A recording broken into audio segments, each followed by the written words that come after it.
పిఠాపురం. ఈరోజు పిఠాపురం దద్దరిల్లిందని చెప్పవచ్చు. జగన్మోహన్ రెడ్డి గారి ఎంట్రీతో పిఠాపురం షేక్ అయిందని చెప్పుకోవచ్చు. ఎందుకంటే గత కొంతకాలంగా పిఠాపురంలో సినీ ఇండస్ట్రీ మొత్తం తిరిగింది. మొత్తం దిగి అక్కడే రూములు తీసుకొని, అద్దెలు తీసుకొని విపరీతంగా ప్రయోజనం చేస్తుంది. వాటన్నిటినీ బద్దలుగా పగలగొట్టిన జగన్మోహన్ రెడ్డి గారు మామూలుగా చించి పడేశాడు. అసలైతే జనము పబ్లిక్ ఆ కేరింతలు వల్ల అసలు మామూలు కాదు. జనాన్ని చూస్తుంటేనే జగన్మోహన్ రెడ్డి గారు పిఠాపురంలో గెలిచిపోయారు. ఈసారి వైసీపీ వంగ గీత గారు సంచలనం సృష్టించిందనే విధంగా జనాన్ని చూస్తున్నారు. అసలు మామూలు కాదైతే ఆ పబ్లిక్ ఆ కేకలు అసలు మామూలు కాదు. జగన్మోహన్ రెడ్డి గారి స్పీచ్, తర్వాత వంగ గీత గారి స్పీచ్ అసలు ఎమోషన్గా సాగింది. వంగ గీత గారిది చాలా బాగా, చాలా బాగా ఇచ్చారు స్పీచ్. నిజంగా పవన్ కళ్యాణ్ గారికి పిఠాపురం ఏదైతే జగన్మోహన్ రెడ్డి గారి సభ చూసిన తర్వాత గుండెల్లో రైలు పరిగెత్తుతాయి అనే చెప్పుకోవచ్చు. నిజంగా పిఠాపురం దద్దరిల్లిందనే చెప్పుకోవచ్చు. ఒకసారి వంగ గీత గారు ఏం మాట్లాడారో, ఎలా ఎమోషన్ అయ్యారో ఒకసారి మీరు వినండి. మామూలుగా కాదైతే సభ దద్దరిల్లిందని చెప్పుకోవచ్చు. ఇప్పటివరకు పిఠాపురం ప్రజలు కానీ ఇలాంటి కనిగిరి ఎరగని సభే చూసుండరేమో అనుకోవచ్చు. మామూలు కాదు, కేక పుట్టించింది. పవన్ కళ్యాణ్ గారికి దడ మొదలైందని చెప్పుకోవచ్చు. ఒకసారి వంగ గీత గారి స్పీచ్ వినండి. అసలు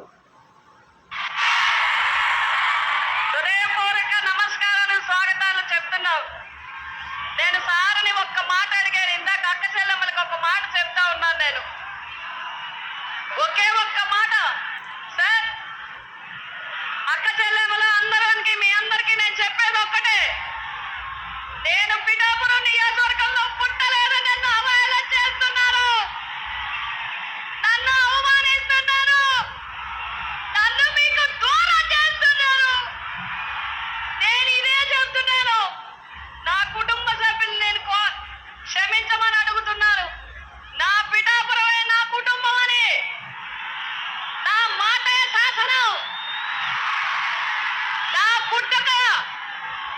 పుట్టుక పిఠాపురంకి దగ్గర చేయలేకపోతే నా అంతిమ యాత్ర పాదగైలోనే జరగాలి. నా ఆడపడుచులు అన్నదమ్ములు నాకు పసుపు కుంకుమ పెట్టి నన్ను పంపించాలి. నేను పిఠాపురం నుంచే వెళ్ళిపోతాను, పిఠాపురం నుంచే వెళ్తాను. మీరు నన్ను పిఠాపురం నుంచే పంపించాలి. నన్ను అవమానిస్తున్నారు, నన్ను దూరం చేస్తున్నారు, నన్ను దూరం చేయాలని చూస్తున్నారు. నేను వెళ్ళను, ఇక్కడి నుంచే వెళ్తా.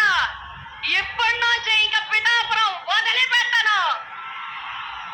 మిమ్మల్ని చెంగు చాచి అడుగుతున్నా, ఈ ఒక్క అవకాశం నాకు ఇవ్వండి.